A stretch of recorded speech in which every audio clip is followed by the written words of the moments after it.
নমস্কার, আমি চারুলতা। চলুন আজকে একটা নতুন ধরনের হস্তশিল্প আপনাদের সামনে তুলে ধরবো। তার জন্যই প্রথমে চলে যাব আমাদের পুকুরে। আজকে এই চিংড়ি মাছের খোসা দিয়ে এমন একটা সুন্দর হস্তশিল্প তৈরি করে দেখাবো, যা আপনাদের মনকে একেবারে ভরিয়ে দেবে এবং আপনারা সবাই মুগ্ধ হয়ে যাবেন। এবার আমাদের পুকুরে প্রচুর চিংড়ি মাছ হয়েছে, কত বড় বড় হয়েছে দেখুন। সত্যি এই বছর আমাদের পুকুর ভরে গিয়েছে একদম। আপনারা কি কখনো এমন টাটকা চিংড়ি মাছ দেখেছেন? এখানে অনেক চিংড়ি মাছ ধরে নিয়েছি, এখন এগুলো নিয়ে বাড়িতে চলে যাব। আজকে অনেক ভালো মাছ পেয়েছি, বাড়ির সবাই খুব খুশি হবে।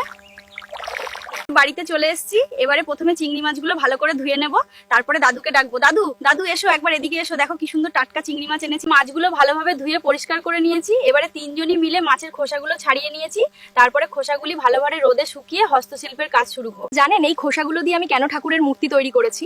আষাঢ় সংক্রান্তিতে আমাদের বাড়িতে এই মৎস্যদেবী পূজিতা হন, আর এই উপলক্ষে আমাদের বাড়িতে একটি বিশেষ উৎসব পালন করা হয়। দেখুন তো এই মাছের আঁশগুলো দিয়ে মায়ের মুকুটটা কি সুন্দর লাগছে না? হ্যাঁ, একদম নিখুঁত কাজ হয়েছে, এভাবেই সাবধানে লাগিয়ে যাও। একদম ঠিক বলেছো মা। আমরা খুব কষ্টের মধ্যে দিন কাটাচ্ছি, দয়া করে আমাদের একটু সাহায্য করুন যাতে আমরা কোনোভাবে টিকে থাকতে পারি। আপনাদের সামান্য সাহায্য আমাদের অনেক উপকারে আসবে, দয়া করে আমাদের পাশে দাঁড়ান।